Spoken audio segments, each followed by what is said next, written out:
दोस्तों जरा सोचिए, एक ऐसी दुनिया जहां इंसान का नामो निशान लगभग मिट चुका था। गलियां सूनी हो चुकी थीं, शहर के हर कोने से सिर्फ एक ही आवाज आती थी, कराहते दहाड़ते हुए ज़ॉम्बीज़ की। ये वो वक्त था जब जिंदा रहना सबसे बड़ी जीत थी, और इसी खौफनाक दुनिया के बीच एक सीधा सा मासूम लड़का अकेला सरवाइव कर रहा था, हर दिन मौत से खेलते हुए, सिर्फ एक उम्मीद के सहारे कि शायद कहीं कोई और भी जिंदा हो। कहानी की शुरुआत होती है जापान के एक छोटे से शहर से। यहाँ एक छोटी सी कॉमिक कंपनी थी जो अलग अलग तरह की कॉमिक बुक्स बनाती थी। कंपनी भले ही बड़ी नहीं थी, लेकिन वहां काम करने वाले लोगों के अंदर अपने काम को लेकर जबरदस्त जुनून था। कंपनी का एक डायरेक्टर था और उसके नीचे 4 आर्टिस्ट काम करते थे जो अलग अलग कैरेक्टर्स और ड्राइंग्स बनाते थे। उन्हीं में से एक था यूके नाम का लड़का। कॉमिक्स बनाना उसके लिए सिर्फ नौकरी नहीं, बल्कि उसका शौक था, पैशन था। उसे इस काम से सच्चा प्यार था, भले ही सैलरी कम थी, फिर भी वो पूरे दिल से अपने काम में लगा रहता था। वहीं उसी ऑफिस में मिथु नाम की एक लड़की भी काम करती थी, जो काफी शांत स्वभाव की थी और अपने काम में हमेशा डूबी रहती थी। एक दिन जब सब लोग अपने अपने डेस्क पर बैठकर काम में व्यस्त थे, तभी ऑफिस में रखे टीवी से अचानक तेज आवाज आने लगी। सबका ध्यान उधर गया। स्क्रीन पर एक अजीब सी खबर चल रही थी। न्यूज रिपोर्टर किसी सड़क का लाइव फुटेज दिखा रहा था। एक आदमी अपने कुत्ते को घुमाने निकला था। सब कुछ सामान्य लग रहा था, लेकिन तभी एक औरत अचानक वहां आती है और बिना किसी वजह के सीधे उस कुत्ते पर झपट पड़ती है। उसने सचमुच कुत्ते को काट लिया था। टीवी पर यह नजारा देखकर सबके चेहरे पर हैरानी जम गई, और जब कुत्ते का मालिक उसे बचाने के लिए आगे बढ़ा तो उस औरत ने उसे भी काट लिया। उसके बाद न जाने क्या हुआ कि वो कुत्ता और उसका मालिक दोनों का ही व्यवहार अजीब होने लगा।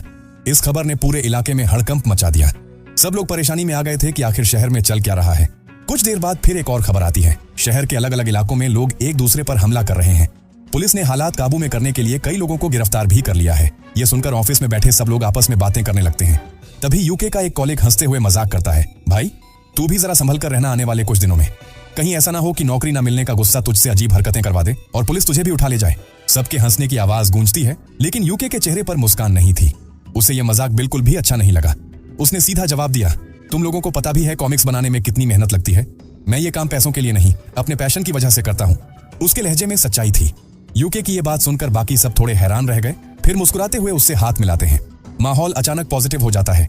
सब जोश में आकर चिल्लाने लगते हैं, कॉमिक्स हमारी जान है। उस पल ऐसा लग रहा था जैसे यूके का जुनून सब में उतर आया हो। कॉमिक्स अब उनके लिए भी सिर्फ काम नहीं, एक पैशन बन चुकी थी। लेकिन तभी किसी की आवाज आती है, यूके यूके। यूके की आंखें झपकती हैं और वो होश में आता है। सामने वही ऑफिस था, वही साथी, लेकिन अब सब कुछ शांत था।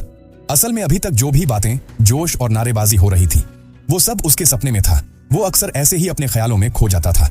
दिन भर कॉमिक्स की दुनिया में उलझा रहता, खुद को समझाने की कोशिश करता कि कॉमिक्स ही मेरा पैशन है। लेकिन दिल के किसी कोने में एक और ख्वाहिश दबी थी, एक अच्छी नौकरी की। सपनों में वो खुद को हमेशा एक हीरो की तरह देखता, लेकिन हकीकत में वो बहुत शर्मीला था। किसी के सामने 2 शब्द बोलने की भी उसमें हिम्मत नहीं थी। उसका सारा कॉन्फिडेंस, सारी हिम्मत सिर्फ उसकी कॉमिक्स और उसके सपनों में ही जिंदा थी। उसी वक्त डायरेक्टर ऑफिस में दाखिल होता है और सबकी ओर देखते हुए पूछता है, तो बताओ नई कॉमिक पूरी हुई या नहीं। मिथु तुरंत जवाब देती है, सर मेरी स्टोरी पूरी हो गई है। डायरेक्टर हल्की मुस्कान के साथ कहता है, अच्छा तो अपनी स्टोरी लेकर ऑफिस में आओ, देखते हैं क्या लिखा है इस बार। कमरा फिर से काम के माहौल में लौट आता है, लेकिन यूके अब भी चुप था। शायद सोच रहा था कि कब उसकी कहानी भी किसी कॉमिक की तरह चमकदार बनेगी। मिथु वहां चली गई और उसके बाद जब ऑफिस खत्म हुआ तो यूके धीरे धीरे घर लौट आया। घर पर पहले से सुजुकी थी, वही लड़की जिससे वो प्यार करता था। लेकिन उस रात कुछ अजीब था।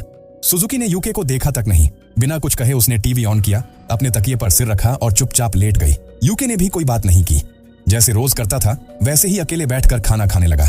कमरे में बस टीवी की हल्की रोशनी और चम्मच की टकराहट की आवाजें गूंज रही थीं। तभी टीवी पर एक लड़की की आवाज आई, कभी ऐसे इंसान से प्यार मत करना जो सिर्फ अपने काम में डूबा रहता है, वरना इस छोटी सी जिंदगी में तुम सब कुछ खो दोगे, यहाँ तक कि प्यार का मतलब भी भूल जाओगे। सुजुकी ने ये लाइन सुनते ही टीवी का वॉल्यूम थोड़ा बढ़ा दिया। उसका इरादा साफ था, वो बात यूके के दिल तक पहुंचानी थी।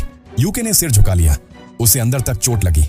उसे महसूस हुआ कि सुजुकी ने सच में बहुत कुछ सहा है। वो हमेशा अपनी ड्राइंग्स, अपनी दुनिया में इतना खोया रहा कि उसके पास सुजुकी के लिए वक्त ही नहीं बचा। उस रात यूके को नींद नहीं आई। वो टेबल लैंप जलाकर अपनी कॉमिक्स की ड्राइंग्स बनाने बैठ गया। कागज पर पेंसिल की आवाज गूंज रही थी, लेकिन उसके मन में एक अजीब सा सन्नाटा था। कुछ देर बाद उसने पुराने स्केचेस देखे, वही जिनके लिए कभी उसे बेस्ट कॉमिक आर्टिस्ट के अवार्ड्स मिले थे।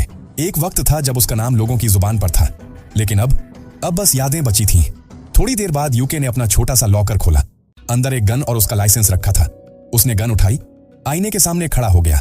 कुछ सेकंड तक खुद को देखा, जैसे किसी हीरो की तरह पोज दे रहा हो। फिर खुद से हल्की हंसी में बोला, हीरो।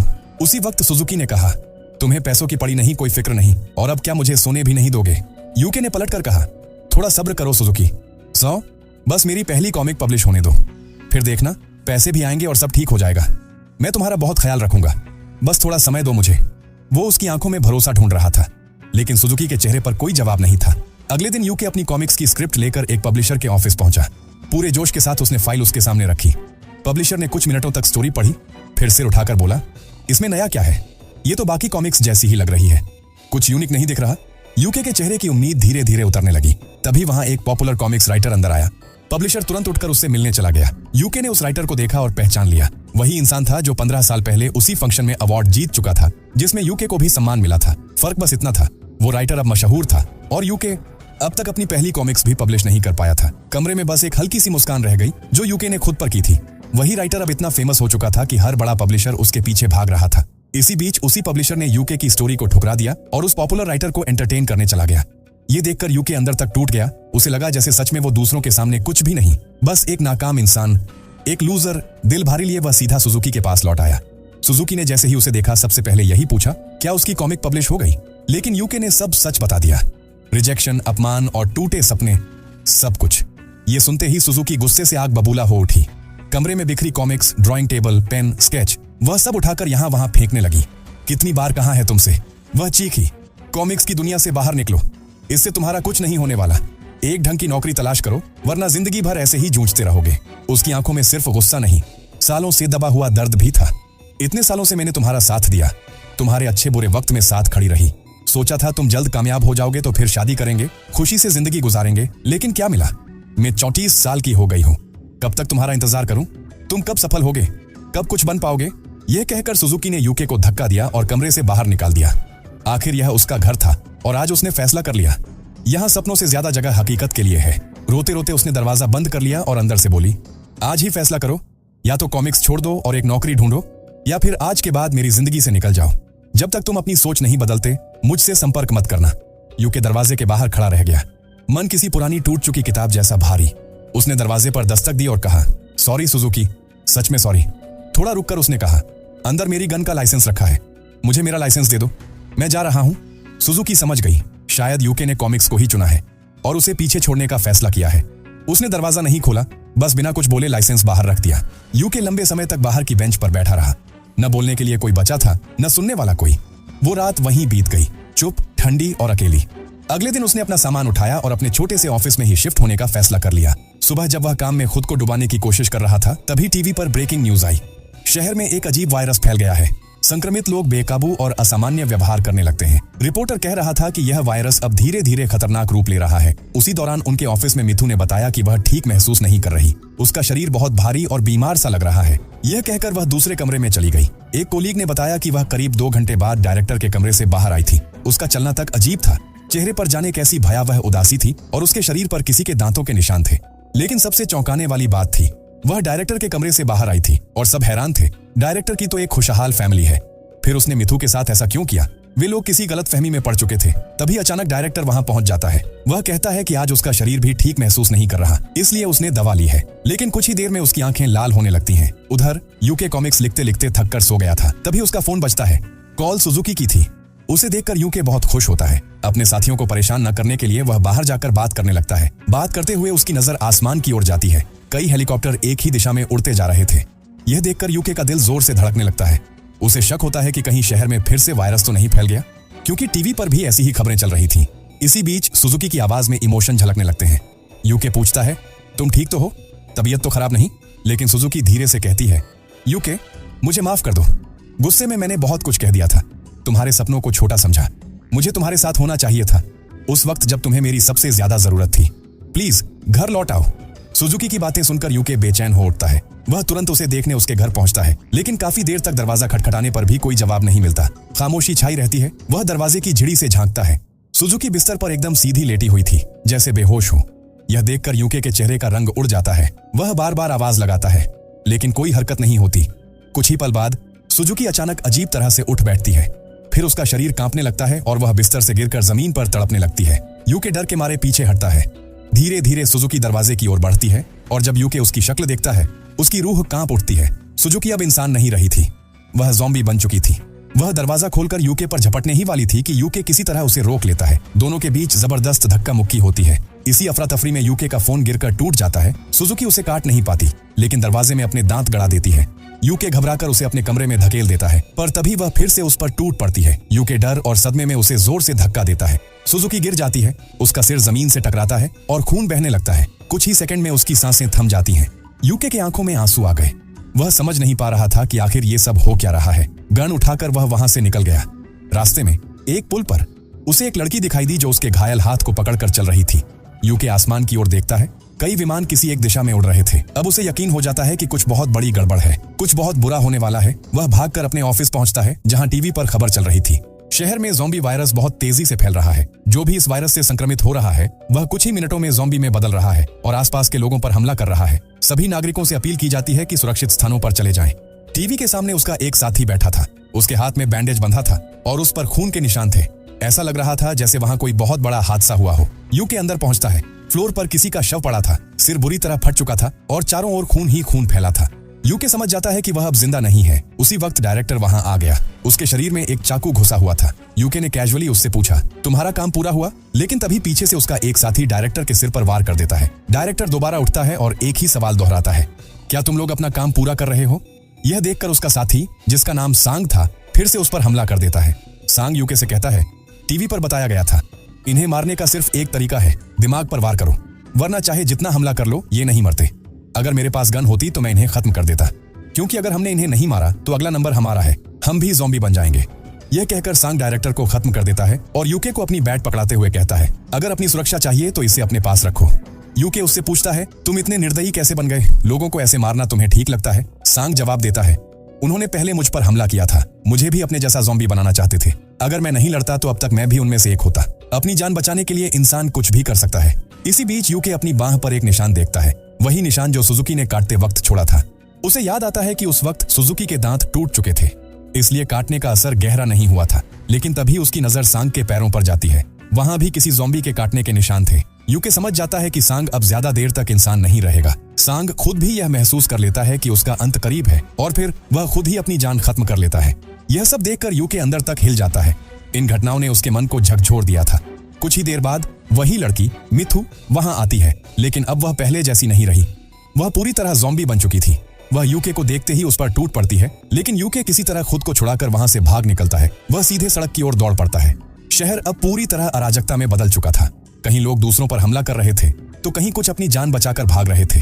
जब यूके सड़क के बीचों बीच पहुंचता है तो भीड़ बढ़ती जाती है। हर कोई पागलों की तरह इधर उधर भाग रहा था। अब पहचानना मुश्किल था, कौन इंसान है कौन ज़ॉम्बी। यूके की सांसें तेज हो जाती हैं।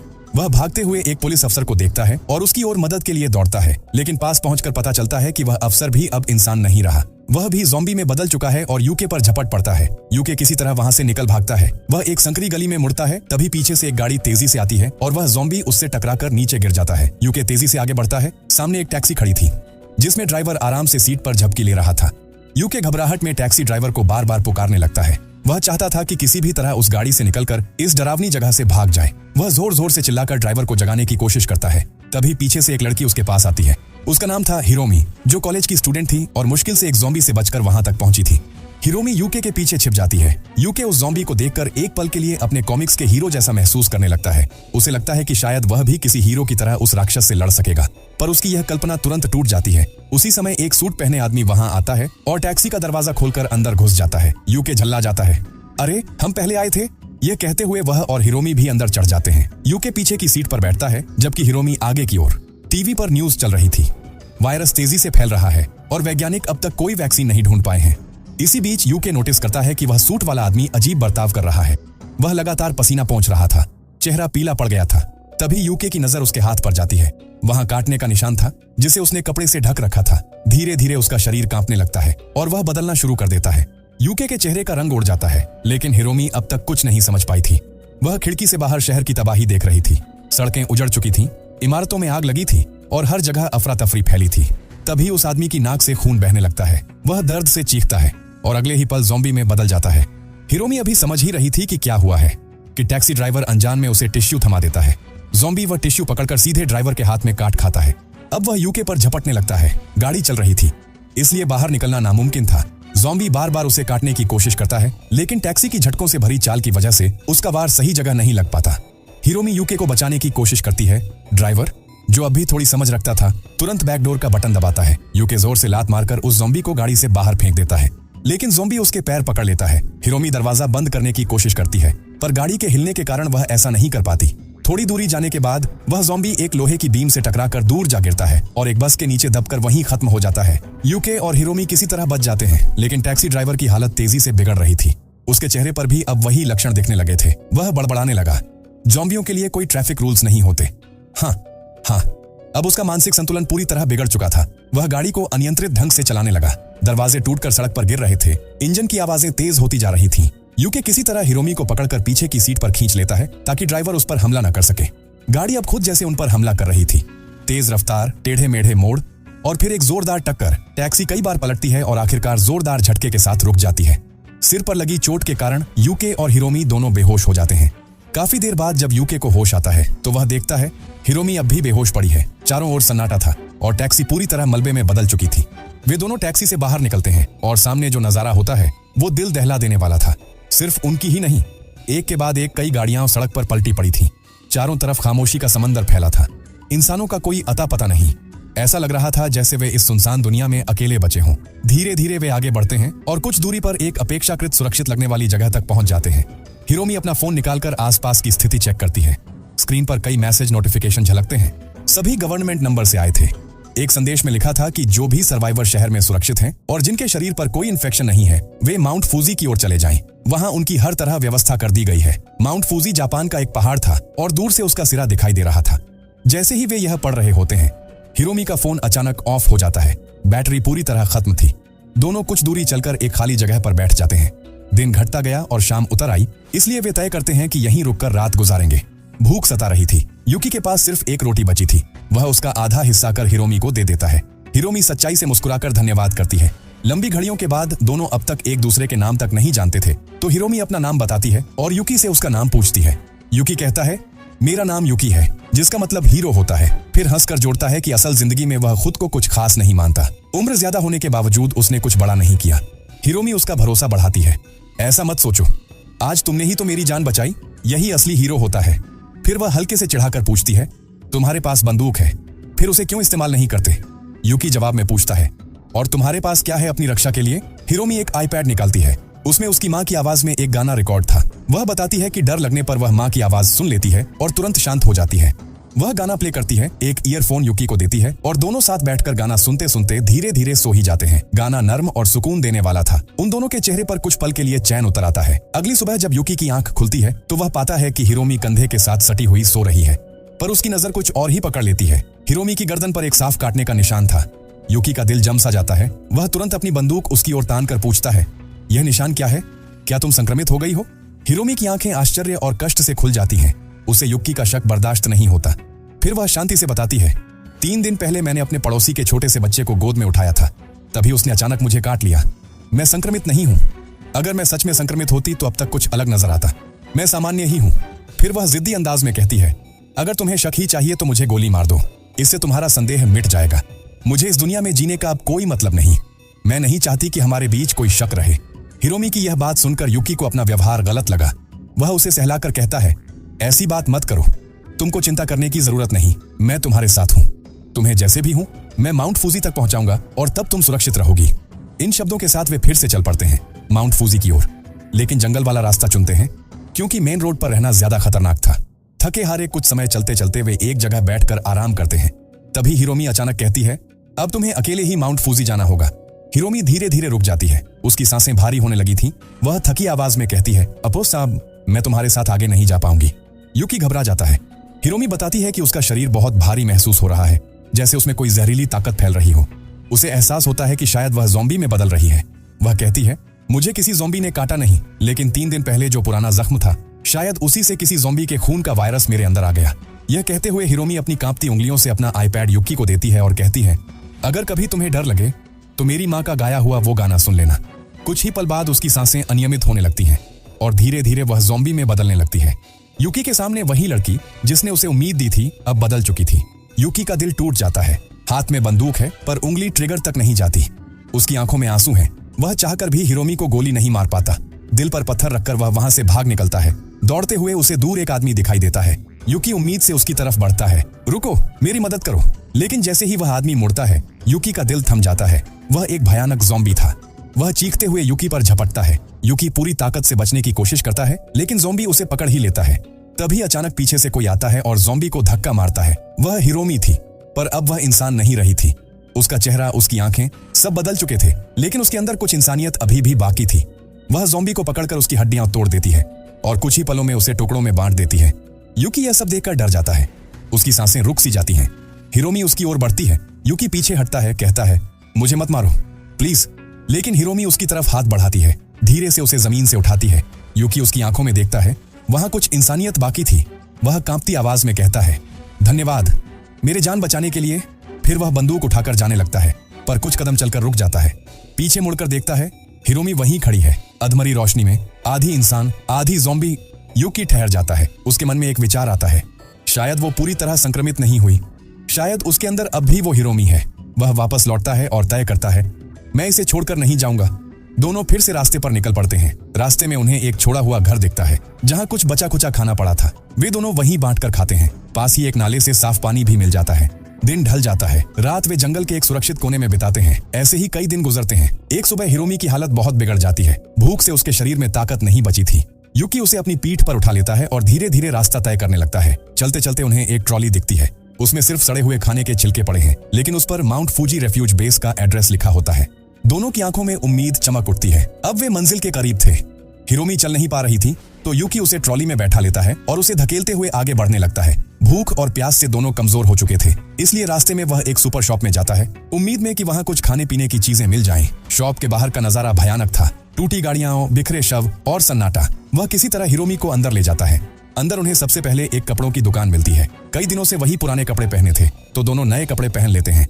कुछ पल के लिए ऐसा लगता है जैसे जिंदगी अब भी बाकी है, पर तभी एक ज़ॉम्बी अचानक अंदर घुस आता है और यूकी पर झपटता है। वह यूकी को काटने ही वाला था कि तभी पीछे से किसी ने वार किया। ज़ॉम्बी की खोपड़ी फट जाती है। यूकी पलटकर देखता है, वहां एक लड़की खड़ी थी। उसका नाम याबू था। वह भी एक सर्वाइवर थी। याबू हिरोमी की हालत देखकर उसके पास आती है। यूकी डर जाता है। उसे लगता है कि याबू हिरोमी को ज़ॉम्बी समझकर मार देगी। वह जल्दी से कहता है, वो बस सो रही है, उसे एक अजीब बीमारी है, नींद की। थोड़ी देर में याबू के साथ और लोग भी आ जाते हैं, एक सर्वाइवर टीम। वे सब हिरोमी को देखते हैं और आपस में सवाल करते हैं, क्या यह संक्रमित है? यूकी कहता है, नहीं, बस बहुत कमजोर है। एक आदमी शक करता है, लेकिन दूसरा कहता है, ज़ॉम्बी कभी नहीं सोते, तो ये लड़की ज़ॉम्बी नहीं है। ये सुनकर सब राहत की सांस लेते हैं और यूकी हिरोमी दोनों को अपनी टीम में शामिल कर लेते हैं। वे सब मिलकर ज़ॉम्बियों से बचने के लिए बिल्डिंग के पीछे छिप जाते हैं। छत के दूसरी तरफ कुछ लोग बर्तन बजा रहे थे ताकि शोर से ज़ॉम्बियां उधर चली जाएं। जब रास्ता साफ होता है तो याबू और उसकी टीम पीछे की सीढ़ियों से ऊपर चढ़ जाती है। यूकी भी मशक्कत करके हिरोमी को लेकर छत पर पहुंचता है। ऊपर एक नया संसार था। छत को उन्होंने अपने ठिकाने में बदल दिया था। वहां खाना, पानी, कपड़े, सबका इंतजाम था। टीम का मैनेजर यूकी से उसकी बंदूक मांगता है। उसे देखकर पूछता है, क्या ये असली बंदूक है? क्या तुम इसे चला सकते हो? यूकी मुस्कुराकर कहता है, हाँ, मैंने एक बार शूटिंग शो में फर्स्ट प्राइज जीता था। मेरे पास लाइसेंस भी है। मैनेजर खुश होकर कहता है, हमें तुम्हारे जैसे इंसान की जरूरत थी। सही वक्त पर तुम मिल गए। छत पर मौजूद घड़ी की दुकान का मालिक आगे आता है और यूकी को कुछ घड़ियां गिफ्ट करता है स्वागत के तौर पर। रात उतर आती है। हिरोमी के संक्रमित होने का राज छिपाने के लिए यूकी उसकी एक आंख पर पट्टी बांध देता है। रात में यूकी और याबू छत के किनारे बैठकर बातें करते हैं। याबू उससे पूछती है, पहले क्या करते थे तुम? यूकी जवाब देता है, मैं कॉमिक्स लिखता था। याबू मुस्कुराती है, कॉमिक्स? मुझे तो वो बोरिंग लगती है। फिर भी वह कहती है, लेकिन तुम्हारे आने के बाद हमारी टीम में सुकून आया है। सब तुम्हें देखकर भरोसा महसूस करते हैं। तुमसे उम्मीद है कि तुम हमें बचाओगे। यूकी बस हल्का मुस्कुराता है। अंदर से जानता है कि जिसे सब हीरो समझ रहे हैं, वह खुद अब भी डर के साए में है। अगली सुबह यूकी हिरोमी से कहता है, फिक्र मत करो, मैं हमेशा तुम्हारे साथ रहूंगा। अगर कोई तुम्हारी आंख के बारे में पूछे तो बस कह देना कि चोट लगी थी। वह ऊपर खड़ा होकर बाहर देखता है। सड़क पर घूमते दर्जनों ज़ॉम्बी बार बार वही हरकतें दोहराते हुए। तभी वही घड़ी वाला आदमी उसके पास आता है और कहता है, ज़ॉम्बी हमेशा वही चीज दोहराते हैं जो उन्हें पसंद थी। यूकी की नजर अचानक नीचे सड़क पर जाती है। वह देखता है एक ज़ॉम्बी बार बार हवा में ऊंची छलांगें लगा रहा है, खुद को चोट पहुंचा रहा है, लेकिन रुक नहीं रहा। दूसरी तरफ एक और ज़ॉम्बी किसी दुकान का दरवाजा खोलने की कोशिश में लगा है, जैसे उसे अंदर जरूर जाना हो। यूकी हैरानी से पूछता है, ये क्या कर रहे हैं? पास खड़ा वो घड़ी की दुकान वाला आदमी गहरी सांस लेकर कहता है, वो ज़ॉम्बी मेरी पत्नी थी। उसकी आवाज कांपती है। उसे शॉपिंग का बहुत शौक था। अब भी वो वही काम बार बार कर रही है ताकि खुद को जिंदा महसूस कर सके। यूकी कुछ पल के लिए चुप रह जाता है।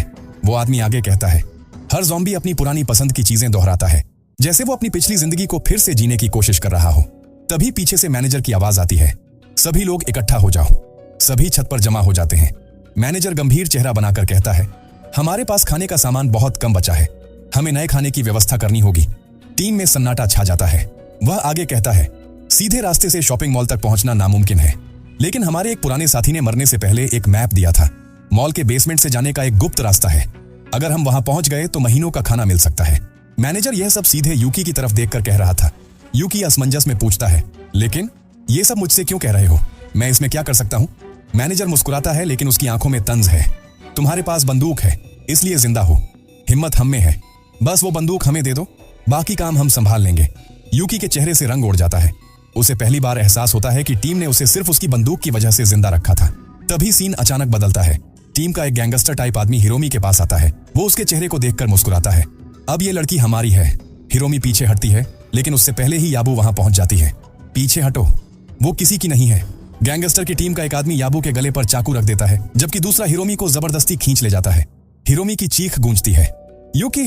यूकी दौड़कर वहां पहुंचता है, उसके पीछे मैनेजर और बाकी लोग भी। वह पूरी हिम्मत जुटाकर अपनी बंदूक तान देता है। हिरोमी को छोड़ दो, वरना मैं सबको गोली मार दूंगा। लेकिन किसी ने उसकी बात नहीं सुनी। वो सब हंसने लगे। यूकी की उंगलियां कांप रही थीं, उसे खुद पर भरोसा नहीं था। अचानक हिरोमी ने जोर से धक्का दिया और उस आदमी को दूर फेंक दिया। फिर उसने अपनी आंखों की पट्टी हटा दी। सबके चेहरे जम गए। उसकी आंखें लाल थीं, पर उनमें अभी भी इंसानियत की झलक थी। मैनेजर बिना एक पल गंवाए पास रखा भाला उठाता है और सीधे हिरोमी के सिर की तरफ फेंक देता है। भाला हिरोमी के कंधे में धंस जाता है। यूकी चीख उठता है, नहीं मैं।